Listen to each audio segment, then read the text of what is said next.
Is this what you're looking for me to play? I'm not complaining. The Spongebob movie game, often referred to as one of the best video game adaptations of any movie out there. Yeah, get out of the way, Charlie and the Chocolate Factory, a new king's in town. With the release of the SpongeBob SquarePants movie on November 14th, Nickelodeon rehired Heavy Iron Studios and THQ to provide a game to release a few weeks before the movie. With the success of Battle for Bikini Bottom, this was easily one of the most anticipated release for any movie tie-in game ever. So this will be a nice trip down memory lane for me. I played the game a crap ton when I was a kid and watched the movie even more. I would play the game to completion and then just restart in the same day. I loved it that much. So, why don't we get our paddy wagon started up with our trusty spatula and dig into some ice cream. Oh, yeah, dude, I kinda need your spatula. Let's get it on! Goodness, this music brings back so many memories. I'm ready, man. The movie game is your standard platformer. Literally almost all the moves are carried over from SpongeBob Battle for Bikini Bottom. You got your double jump, your spin attack, which this time they used the karate gloves for, your spiraling upwards attack with this boxing glove this time, and you still even got your homing missile, which you use this fancy ass guitar for. Though, SpongeBob doesn't have a ground slam this time, which is a little off-putting, but hey, they made the levels work around SpongeBob without needing that ability, so it's alright. Though, in order to create a sense of progression, you will have these certain points in the game where you'll have to go to Mindy's clam, which she apparently gave to you to use on your adventure. This does not happen in the movie, so they took a little bit of liberty here. But I think it worked alright. It just removes the joke about the bag of wood. God, I'm such a child sometimes. So like I was saying, to create a sense of progression, these clams actually gatehold some of your abilities. So you won't start off with all of them. Like the spiraling upward ability, you won't get that till later. And same with Patrick. Patrick has some of his abilities that are taken from him as well. So you have to progress through the game in order to grab them by collecting these Goofy Goober tokens. Yeah, the main collectible in the game. You can also collect these treasure chests, which unlock some cool little extras like costumes, music, and clips from this movie, which is really freaking cool. But continuing on, these levels are structured to be linearly designed, with little side diversions along the path to collect more Goofy Goober tokens and treasure chests.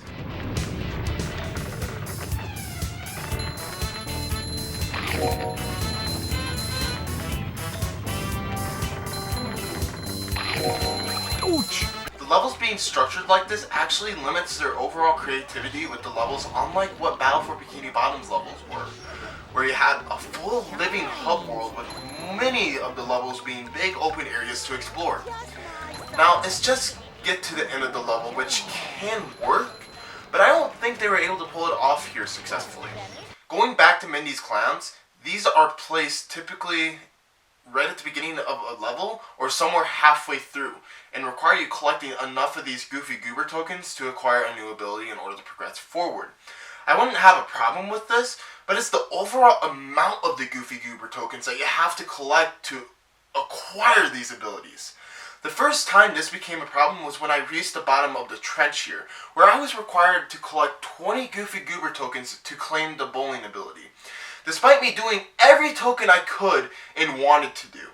But despite that, I now have to go back and collect tokens that I wouldn't otherwise do, like the sliding and driving sections. These are hints of bad game design, and this honestly surprises me because of how well Battle for Bikini Bottom was structured. That game was structured so well where there was even enough wiggle room to skip entire courses in the game without even having to touch them once.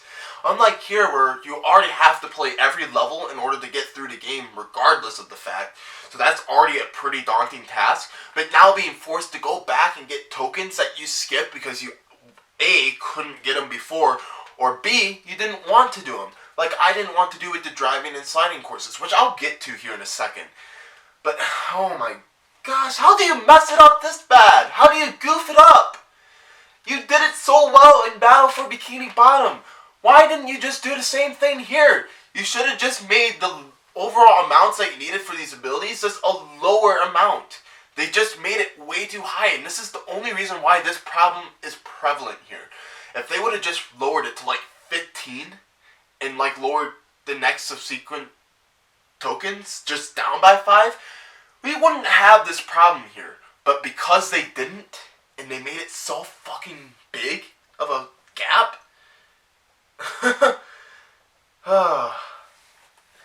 I thought I was going to be playing a good game today. Hey, the platform is holding up okay so far, so let's not bash it too much. So like I mentioned before, there are these sliding and driving levels throughout the game, about 7 between the both of them, with the driving sections being new to it. So these driving sections play exactly how you would expect them to. Though the paddy wagon is a little weird to control, sometimes it takes turns too sharply and sometimes it slides around a little too much. I don't know, it's a little weird, but it works well enough to be enjoyable. I wouldn't necessarily say I like them that much, but I wouldn't say they're bad either, so hey, they're fine. And honestly, I really like the paddy wagon from the movie regardless. Like, you don't need a driver's license to drive that. So you're telling me I don't need this? Well, what the hell? Let's get going! Oh. You gotta be kidding me. My God. I guess I couldn't have expected anything else, did I? God. But the sliding sections. Oh boy! How do you goof up this bad? These levels consist of you sliding down a really long slide with some sort of objective to achieve, unlike Battle for Bikini Bottom where they were simply just a small part to an overall level. So in order to make these work as their own levels, they tied in 4 tokens for each sliding stage in the game. Same with the driving sections as well, which, hey, I would have been fine with this if they made all the tokens capable of collecting on the first slide through if you were to pull off whatever requirements needed successfully. But instead, they make you slide down these slides 4 separate times.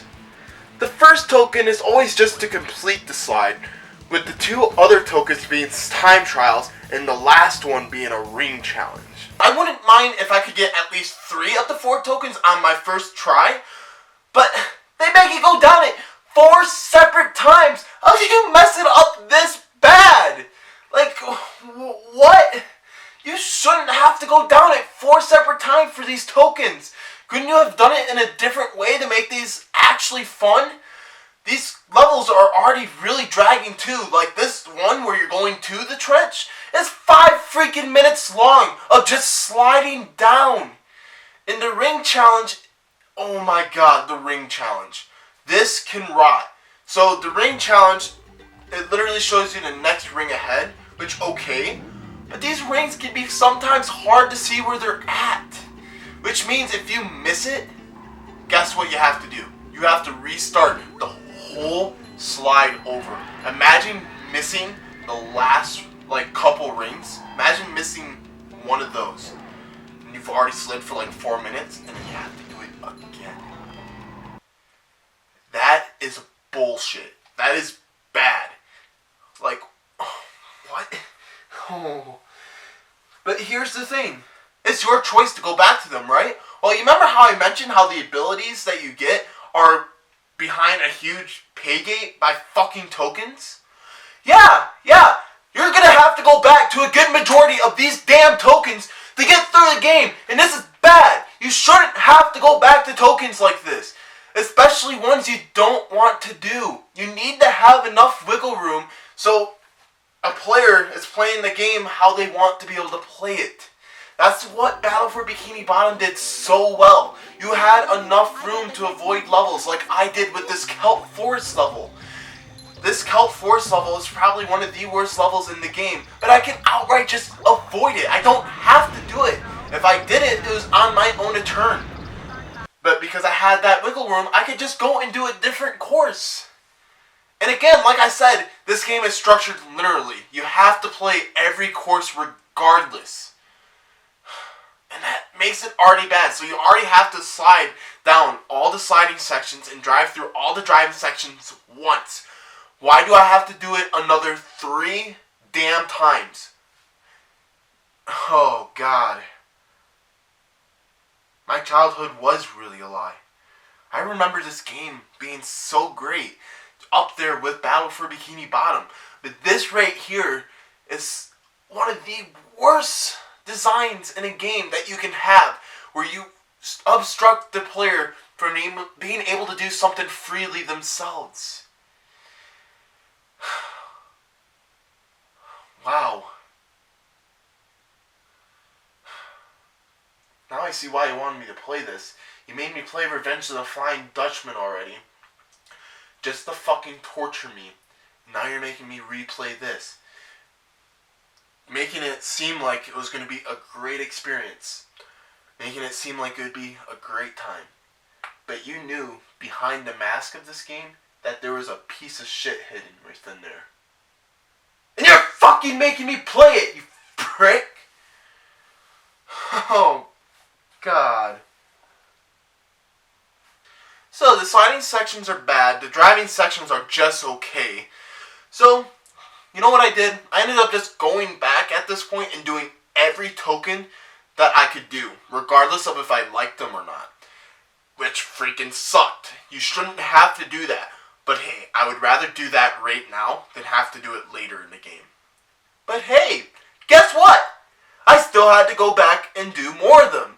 Because at the end of the game, the last freaking clam, the last one, it's 50 tokens to bring back the paddy wagon after it got eaten at the trench. 50 freaking tokens, which is about 85% in the damn game. How do you mess this up so bad, Heavy Iron? After how well you structured Battle for Bikini Bottom. Like, this is mind-blowing. These are signs of a bad game. This is horrible. You shouldn't have to do this. Why would you make the player go back and do tokens that you wouldn't want to do?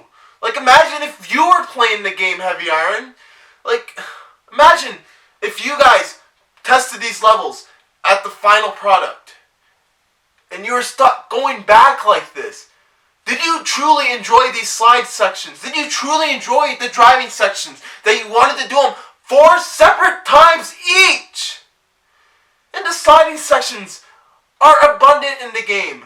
There's rub-a-dub-tub and a freaking down this dirt freaking bland slide. There's going down the trench. There's the King Neptune one. There's probably another one in there that I'm forgetting about. The driving sections, the crusty crowd to get out of town. Oh my God! This is bad. This is a bad game. I didn't think I would say that, but this is horrible. You should not be forced to go back and do this. And the sad part is that this is not the last thing that's bad about this game. Honestly, I would be okay if the rest of the game held up. But guess what? It doesn't. It really doesn't. Just let me explain. Like I said, these are signs of a bad game, but these can also be signs of a very rushed game. And this isn't more evident than with these pads right here. You see, in order to make this game in time, they reused many assets from Battle for Bikini Bottom to meet the time constraints. But they weren't able to make all the tokens a part of the overall courses. So instead, they have separate levels to contain them in. You have these Spongebob courses, you have these fighting arenas, and you have the Patrick platforming ones. The one I want to talk about first is the damn battle arenas. I hate this. I sometimes hate it when a platformer tries to put in a completely different genre into their game. It's like putting beat 'em up into a freaking shooting game. That makes no sense. And in my opinion, it makes even less sense to put fighting into a freaking platformer. This is why I hated Pac-Man World 3. And I'll talk about that game sometime. But right now, these battle arenas are horrible. It's just a gauntlet of enemies, and it's so boring. Why would I want to do this? It's a platforming game. I want to do the platforming in my platforming game, not the fighting in my platforming game. That's why the greats of the greats, like Mario, Banjo-Kazooie, Jak and Daxter, all those games focus on the platforming. And if they introduced something new, it was still related to platforming. Rayman 2, there was a lot of sections, like sliding sections, where you still had to do a good sum of platforming. That was great. There was a time where you're flying a rocket and you're still avoiding obstacles, which is still platforming. But here, I'm just raw fighting enemies. Mario, it's just a simple 1-2 kick. That's it. And all the enemies typically take 1 or 2 hits. That is it. You don't have to do anything else. But here, they make you do these freaking arenas, and the enemies get harder and harder throughout the game, which, thankfully, is not too bad because of these abilities, but I think they added these abilities just because they ramp up the difficulty of these freaking enemies so quick in the game. Why? Why didn't you just do what Battle for Bikini Bottom did? You had simple enemies that were easy to take out in different ways, like the freaking small robots. Just run up to them and hit them. They're very easy to hit and don't take much energy to think about. Unlike this fat tub of lard right here. Alright, this is easily one of the worst designed enemies I've seen in a game in a long time. So this guy right here, he runs as fast, if not even faster than you. And freaking when he gets somewhat near you, he spurts out this huge hitbox, which can be so difficult to get around, dude. Like, what? How? Why? Why did you do this? You could have honestly brought back the stupid robots. Like, I would have been fine with that. But instead we had these stupid guys that are so badly designed. And also, like, oh man, this is so bad. And the bosses in the game are even worse sometimes. They're either just mundane or stupidly difficult. Like the final boss here is so dumb. It took me way too long to do this final boss, but I will get to that way later in the video. I'm getting way ahead of myself. But this game is making me get ahead of myself. This is so bad! But hey, before we move on, you're probably saying, oh, but it's your choice to do these tokens. It's your choice to go back to them. And yes, you're not wrong. But remember when I was telling you about the sliding and driving courses, how I had to go back to those? Yeah, buddy, you're going to have to bite the Krabby Patty and go back to these ones as well. So don't even try telling me that.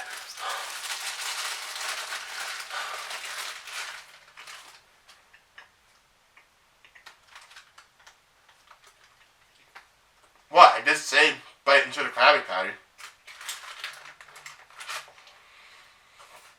And don't even get me started with these guys now. Their overall design isn't the problem here though.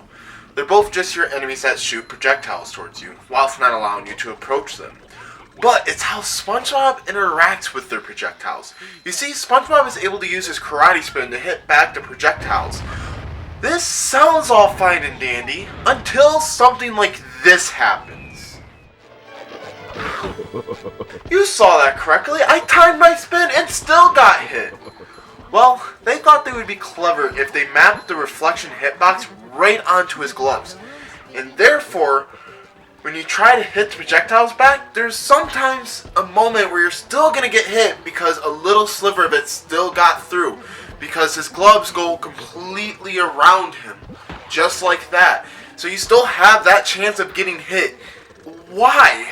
I understand what they were going for here, and I think it would have been really clever. Like, for example, these guys right here. They just shoot one projectile towards you. It's easy to time your spin and hit them back with it.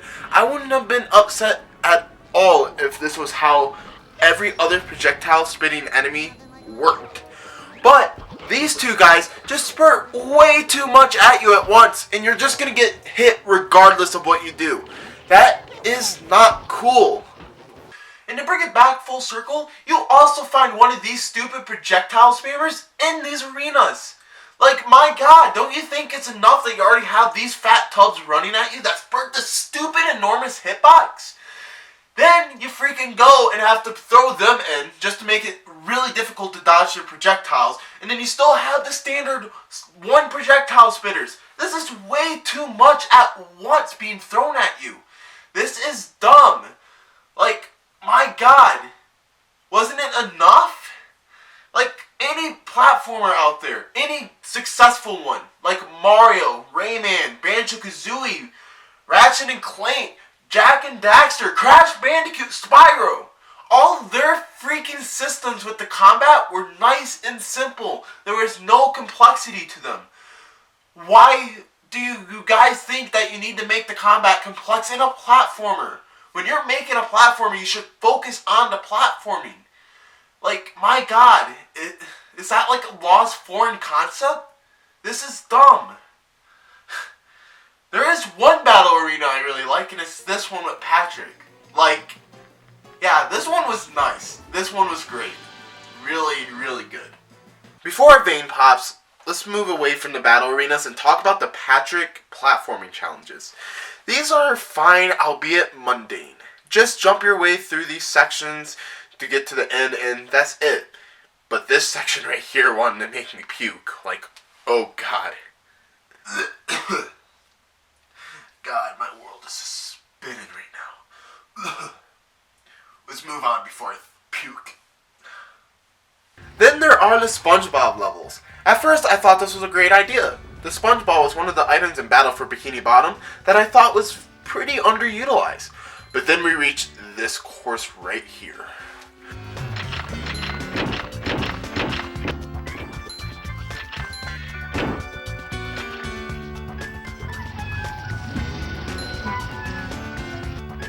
We're men. A rolling sponge gathers no barnacles. Here's the thing. It's impossible to make that spiral. Every single time you fail, you're going to have to go through the course again and wait for this spiral to make its loop. This feels like a punishment.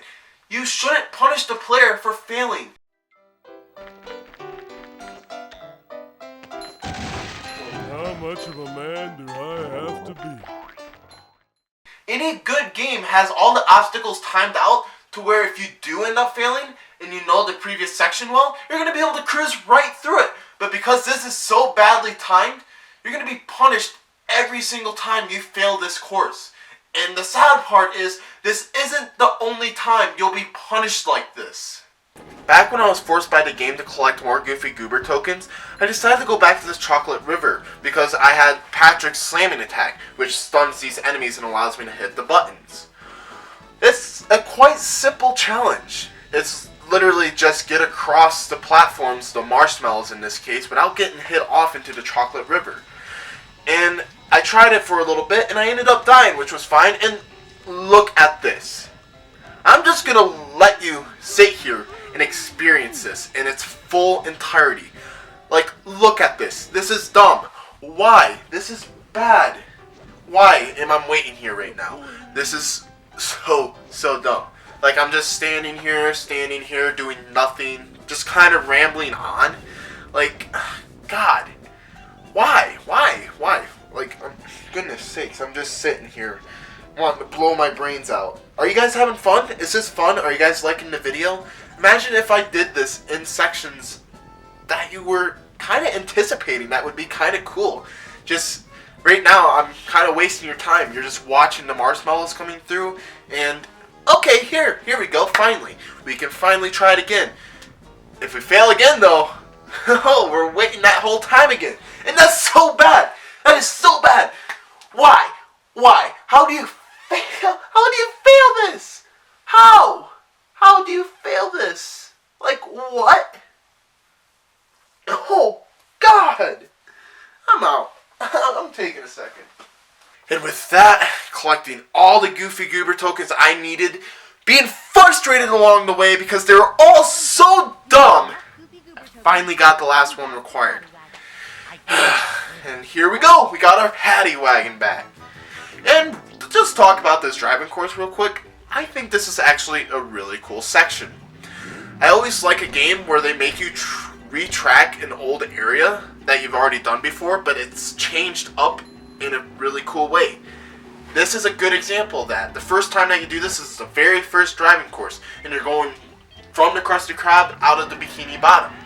It's a normal, easy drive, but then when it's like topless, you're driving the complete opposite direction back towards the Krusty Krab. This is really, really cool. I think this is wonderful. Unlike how Revenge of the Flying Dutchman tried doing it, where they literally sent you into this dock to go down and sent you back out, then to go in it again immediately afterwards, just to fucking claim a stupid tile. instead of some story progression. Like, this is wonderful to see. I give this course some props for that. And now it's time to make our way to the final boss. It is time to bust Plan Z. We go crashing into the Krusty Krab, return King Neptune's crown. But as we know from the movie, King Neptune was taken control of by Plankton. And this is what our final boss is. We have to fight King Neptune himself. And this final boss is pathetic. He starts off with his flame attack. It's annoying, but just jump back and forth and you'll easily dodge it. Whilst making your way to these tables, spinning them around will allow you to be able to hit him back when he goes into his second attack. You see, after trying to hit you with the flame attack a couple times, he will start to aim his reticle at you, which gives you actually a pretty cool view. I kinda like this. But he'll try to shoot this beam at you. If you have all the tables turned and then go hide behind Mr. Krabs still, you'll reflect the beam right back at him, giving you enough time to go and damage him with your wave guitar attack. But then he starts to shoot you with this attack, and what the hell is this attack? I can't tell where to jump since this attack has no shadow for reference. Oh God, help, send help, this is giving me an aneurysm. Like, what the hell is this? This game holds more to it than what meets the Shut eye. up, narrator, I know, this is one of the parts in the game I absolutely hate. I already know this, alright? You're a goofy goober! Right! Yeah, this is so nice to hear. But unfortunately, this is so short-lived, because this is the worst section of this boss. He breaks the ground all around you and spawns these guys. This is where the problem occurs. On top of these spitter guys, Neptune shoots his electrical attack again, and this is also difficult to deal with. At first, I tried to ignore the spitters, just going for the tables, getting them spin around to hide behind crabs, so Neptune could shoot his beam attack at him and I could get him. But if you leave these guys alone and hit Neptune with that attack, you won't be able to hit Neptune in time because the spitters will hit you before you can hit them with your guitar wave attack, meaning you have to take the time to hit them before going for Neptune. Come on, we're gonna beat this boss. Get the spitters out of the way, hit them 3 times, which is already enough for just 2 of them. I have to hit them 6 times in total before I can go for Neptune and just damage him slightly. Anyhow, it doesn't matter. We're gonna get this. We're gonna get it. Oh my God.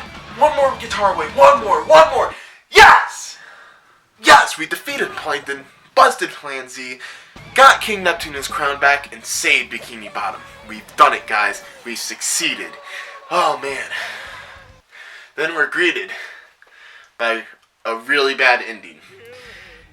Okay, it's not that bad. It basically retracts what the movie does. The same exact ending, but look how bad this looks. You can tell that the scenes weren't done yet from the movie. Here's a little scene-by-scene comparison. These look completely different, and the game here just looks really dumb. They couldn't have waited a little bit just to get some of the scenes from the movie. Like, all the other scenes looked great because they were from the movie, but this right here is so bad, and it's upsetting. Like, why? This only released a few weeks before the movie. Shouldn't it have been done by now? Were they really on that big of a time crunch? Like, wow. That actually amazes me to think about. Over the island paradise above the waves, we must stop and wonder, how long until the sequel? Depends on the box office. Now go outside and get some sun. You look awful pale. That's right. Charlie and the Chocolate Factory, you get your crown back. You deserve it.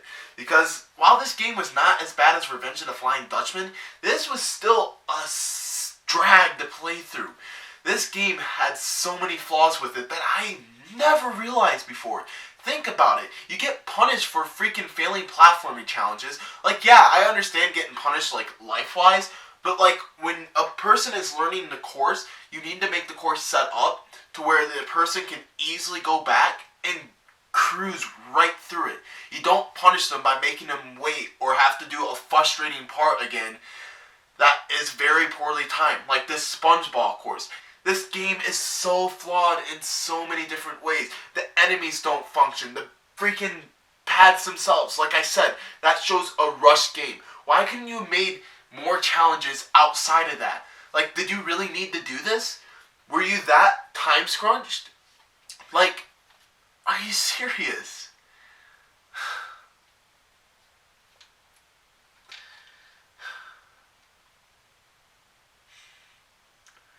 I think I'm just gonna go to sleep, guys. Like, this isn't worth it. Yeah, I'm gonna go to bed.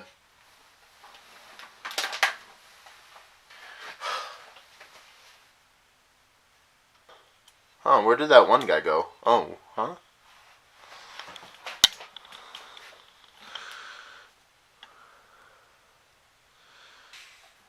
Maybe a game for another time? Like, I don't really remember too much about this.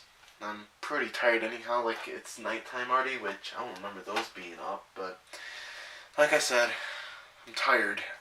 I'm ready to just go to bed, so we'll definitely play this tomorrow. So,